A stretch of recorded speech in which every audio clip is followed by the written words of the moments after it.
Hello my dear students, welcome to VPIC online classes. How are you all? I hope you are very well. मैं आपका हिंदी विषय अध्यापक हरी sir आज class 12 Hindi काव्य के अंतर्गत चैप्टर नंबर 1 जिसका शीर्षक है पवन दूतिका, उसकी व्याख्या लेकर उपस्थित हुआ हूँ। पिछले वीडियो में हमने इस पाठ के जो भी छंद थे उसको मैंने पढ़ाया, लेकिन इसमें से बहुत लंबा चैप्टर होने के कारण कुछ छंद इसमें से बच गए थे।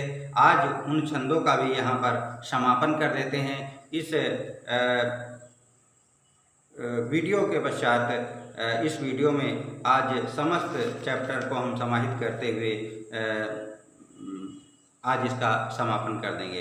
तो चलिए आइए शुरू करते हैं। जो प्यारे मंजू उपवन या वाटिका में खड़े हों, छिद्रों से जा कुणित करना वेणुक सा कीचकों को, यूँ होवेगी सूरत उनको सर्व गोपांगना की, जो है बंसी श्रवण रुचि से दीर्घ उत्कंठ होती। यहाँ पर कहा गया है जो सुंदर शरीर वाले मंजू, मंजू माने सुंदर, उपवन मीन्स बगीचा, वाटिका मीन्स होता है फुलवारी, अर्थात वो किसी बगीचे या फुलवारी में अगर खड़े हों, छिद्रों में जो कुणित करना वेणु सा कीचकों, कीचक मीन्स होता है बांस, कीचकों मीन्स होता है बांसों, वेणु मीन्स होता है बंसी। उन बांसों को जा करके आपस में रगड़ना, किसी बगीचे में जहाँ बांस के पेड़ हों, उन बांसों को आपस में जाकर रगड़ना, जिससे बांसुरी की ध्वनि निकल आए, और बांसुरी की ध्वनि जब निकल आएगी तो उन्हें याद आ जाएगी। सुरति, सुरति शब्द दिया गया है। सुरति का मतलब होता है याद आना, सुरति मीन्स होता है याद, उन्हें याद आ जाएगी।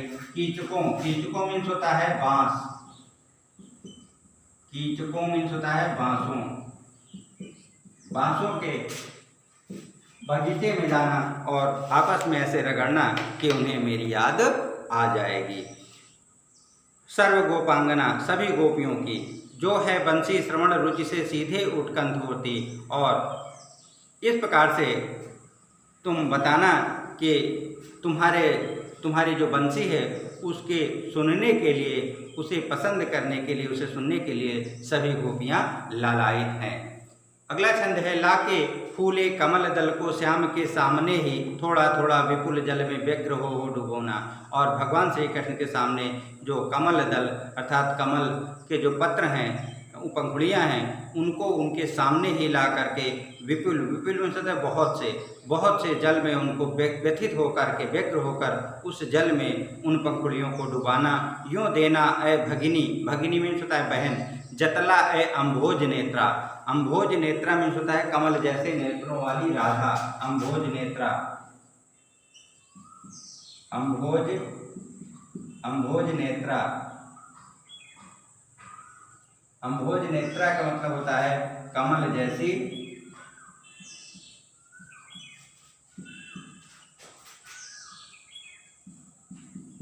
आंखों वाली अर्थात राधा।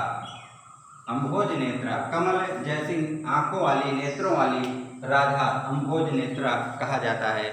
कमल जैसी आंखों वाली, नेत्रों वाली जो राधा हैं वो क्या है, आँखों को हो विरह विधुर वारी में बोरती हैं। अपनी आँखों को क्या कर रही हैं, तुमसे वियोग, तुम्हारे वियोग में दुखी होकर, विरह विधुरा अर्थात तुम्हारे वियोग में दुखी होकर के क्या कर रही हैं, अपने नेत्रों को क्या कर रही हैं, आंसुओं के जल से भिगो रही हैं। जिस प्रकार से ये पंखुड़ियाँ, कमल दल की जो पंखुड़ियाँ हैं वो जल में भीग रही हैं, डूब रही हैं।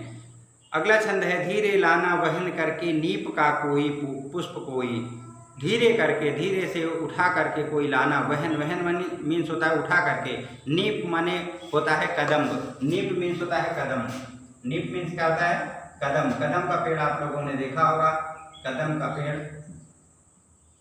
कदम का पेड़ देखा होगा। उस पेड़ के बताया गया है नीप का पुष्प, कोई कदम के पेड़ का जो पुष्प लेकर उनके पास लाना, और प्यारे के चपल द्रग, चपल मीन्स होता है चंचल, द्रग मीन्स होता है नेत्र, के सामने डाल देना।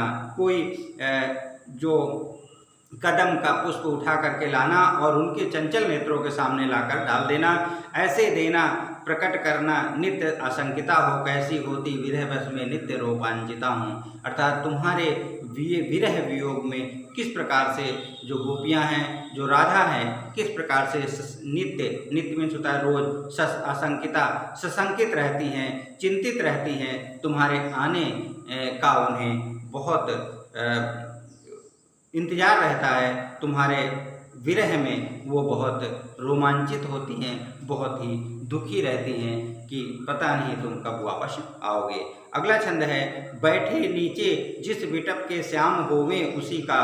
अगर किसी पेड़ के नीचे भगवान श्री कृष्ण बैठे हों तो क्या करना, कोई पत्ता ला निकट उनके नेत्र के ले हिलाना, उनके आंखों के सामने उस पत्ते को ला करके क्या करना, हिलाना। यूँ प्यारे को विदित करना, चातुरी से दिखाना और बड़ी ही चतुरता के साथ उनके नेत्रों के सामने उस पेड़ के जो पेड़ का जो पत्ता है उसको हिलाना और ये बताने की कोशिश करना। यूँ प्यारे को विदित करना, विदित करना मतलब ज्ञात कराना या बताना, चातुरी से दिखाना और बड़ी ही चतुरता के साथ दिखाना। मेरे चिंता विजित चित्त का क्लांता हो काँप जाना, तुम्हारी चिंता में, तुम्हारी चिंता ने उनके शरीर को जीत लिया है, जिसके कारण उनका जो शरीर है क्या हो रहा है, काँप रहा है। उनका जो शरीर है वह काँप रहा है।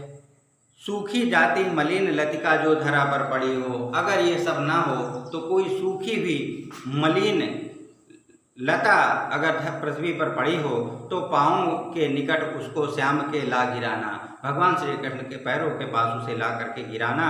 यो धीरे से प्रकट करना, प्रीति से वंचिता हो, और धीरे धीरे ये प्रकट करने की कोशिश करना कि तुम्हारे प्रेम से वंचित होकर, प्रीति मीन्स होता है प्रेम, प्रीति मीन्स होता है प्रेम, तुम्हारे प्रेम से वंचित होकर के, तुम्हारे प्रेम में वंचित होकर क्या कर रही है, प्यारे के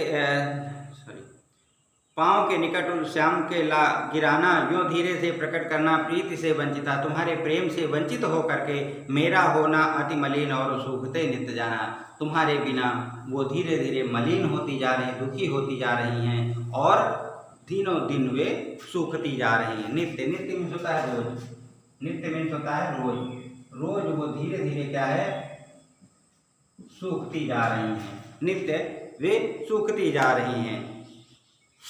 कोई पत्ता नवल तरु का पीत जो हो रहा है, अगर कोई पेड़ का जो पत्ता है, नया पत्ता है, धीरे धीरे करके वो क्या हो रहा है, अगर सूखता जा रहा है। कोई पत्ता नवल तरु का पीत जो हो रहा है, अगर कोई पेड़ का नया पत्ता सूखता जा रहा है, पीला पड़ता जा रहा है। पीत मीन्स होता है पीला, नवल मीन्स होता है नया, नवल मीन्स होता है नया, पीत मीन्स होता है पीला। अगर कोई नया पत्ता पीला पड़ता जा रहा है, धीरे धीरे पीला पड़ता जा रहा है, तो उसे क्या करना, यूँ प्यारे के दृग युगल के सामने ला उसे ही, उसे उस पत्ते को उनके भगवान श्री कृष्ण के सामने तू लेकर आना, और लेकर आने के बाद क्या करना, धीरे धीरे संभाल रखना और उन्हें यूँ बताना, धीरे धीरे उनके नेत्रों के सामने लाना और उन्हें बताने की कोशिश करना। पीला होना प्रबल दुख से प्रोसिका सा हमारा, और हम धीरे धीरे पीले होते जा रहे हैं। किस लिए, पीला होना प्रबल दुख, पीला इसीलिए जिस प्रकार से ये पत्ता अपने डाली से जो पोषण पदार्थ है वह नहीं पा रहा है, जिसके कारण ये पत्ता पीला हो गया, उसी प्रकार से जो राधा हैं वो तुम्हारे प्रेम के वियोग में धीरे धीरे दुख के कारण, दुख की प्रबलता के कारण प्रोसित सा हमारा और पीली पड़ती जा रही हैं, दुखी हो रही हैं।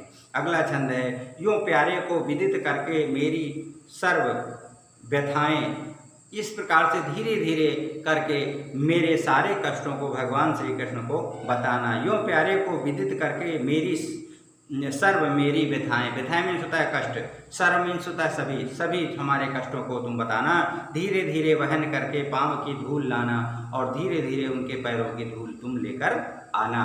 थोड़ी सी भी चरण रज जो ला न देगी हमें तू थोड़ी सी भी उनके पैरों की जो धूल है, चरण रज, चरण में होता है पैर, रज में होता है धूल, चरण रज पैरों की धूल, पैरों की धूल पैरों की धूल तुम लेके आ जाना। उनके पैरों की धूल थोड़ी सी भी चरण रज्जो ला देगी हमें तू, अगर थोड़ी सी भी उनके पैरों की धूल ला के लेकर आ जाएगी, हाँ कैसे तो व्यथित चित्त को बोध मैं दे सकूँगी। और अगर तू लेकर आएगी तो मैं अपने मन को समझा सकती हूँ, मैं अपने मन को समझा लूँगी। इस व्यथित मन को समझाने की कोशिश करूँगी, उसको ढाढ़स बताऊँगी कि नहीं भगवान श्री कृष्ण आए तो उनके पैरों की धूल तो मुझे मिल ही गई है। जो मेरे कष्ट हैं, जो मेरी व्यथा है, उसमें थोड़ी सी कमी आ जाएगी। अगला छंद है पूरी होवे न यदि तुझसे अन्य बातें हमारी। अब यहाँ पर जो वायु है उससे राधा कहती हैं कि यदि तुमसे ये सारी चीज़ें ना हो पाएँ तो तुम क्या करना, पूरी होवे न यदि तुमसे अन्य बातें हमारी, अगर अन्य बातें तुमसे पूरी ना हो पाएँ तो क्या करना, तो तू मेरी विनय इतनी मान ले और चली जा। तू मेरी विनती केवल इतना मान ले, तू यहाँ से चली जा। चली जाने के बाद क्या करना है, यहाँ से तू चली जा, मेरी इतनी बात मान ले। छू के प्यारे कमल पग, कमल पग दिया गया है, कमल पग मीन्स होता है कमल जैसे पैर, कमल पग दिया गया है। कमल पग में जो है वह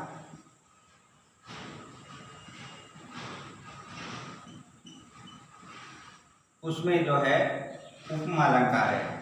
जहाँ पे योजक चिन्ह लगा होता है वहाँ पे सासी से छिपा रहता है।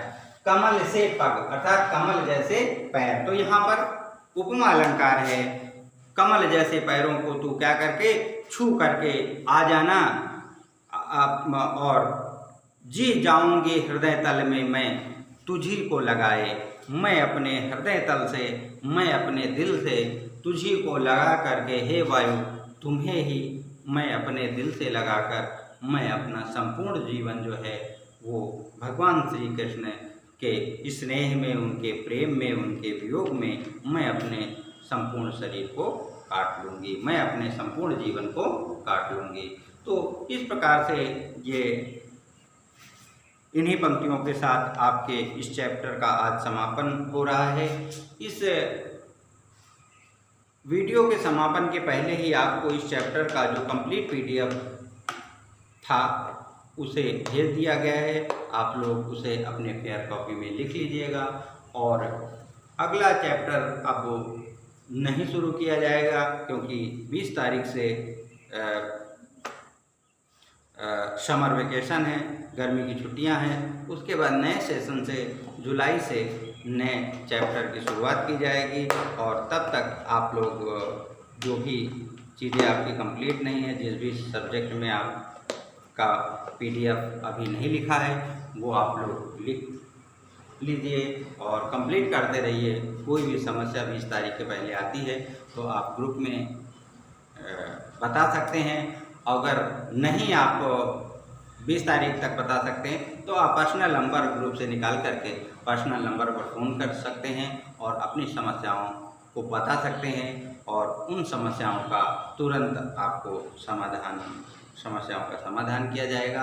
और आप लोग अब घर पे रहें, सुरक्षित रहें और अध्ययन जारी रखें, क्योंकि ये मौका है घर में रहने का और अपनी जो पढ़ाई है उसको गति प्रदान करने का।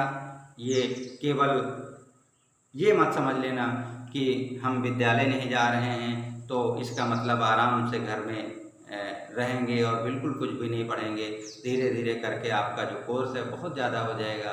फिर जब विद्यालय खुलेगा तो आपका कोर्स अनकम्प्लीट रहेगा, तब आपके ऊपर ही बोझ आ जाएगा, जिसके कारण आपको बड़ी परेशानियों का सामना करना पड़ेगा। और इन परेशानियों से बचने के लिए आप ये जो समर वेकेशन हो रहा, गर्मी की जो छुट्टियां हो रही, उसमें आप अपने सब्जेक्ट को, अपने विषय को गति देते हुए उसकी जो कंप्लीट पीडीएफ है प्रत्येक चैप्टर की, प्रत्येक सब्जेक्ट की, उसे आप अपने फेयर कॉपी में लिखते रहिए, जिससे आने वाले समय में जब ऑनलाइन से छुटकारा मिल जाए, हो सकता है छुटकारा मिल जाए, आने वाले समय में ऑफलाइन कक्षाएं चलें तो आपके ऐसा ना हो कि कॉपियों में आपने कुछ भी नहीं लिखा और अभी आराम फरमाते रहें। तो ऐसा ना करिएगा, आप लोग अपनी फेयर कॉपी तैयार करते रहिएगा। बीच बीच में उसकी जो पिक है, उसकी जो फ़ोटो है, किसी भी चैप्टर की मांगी जा सकती है। तो इससे आपको अपनी कॉपी को बिल्कुल मेंटेन रखिए, कवर चढ़ा लीजिए, अपना नाम लिख लीजिए और जो भी कॉपियाँ जैसी जिसी प्रकार से बनाने के लिए कही गई हैं, जितना सिलेबस जैसे आपने फर्स्ट ईयर में लिखा था वही सिलेबस है, केवल एक टॉपिक यहाँ पर चेंज हुआ है। जो आपको नाटक पढ़ाया जाता था उसके स्थान पर आपको अब खंड काव्य पढ़ाया जाएगा। नाटक हट गया है फाइनल में, अब आपको खंड काव्य पढ़ाया जाएगा। तो जहाँ आपने नाटक लिखा था वहाँ पे आपको खंड काव्य लिखना है। तो मिलते हैं नेक्स्ट वीडियो में नए टॉपिक के साथ, तब तक के लिए थैंक यू वेरी मच।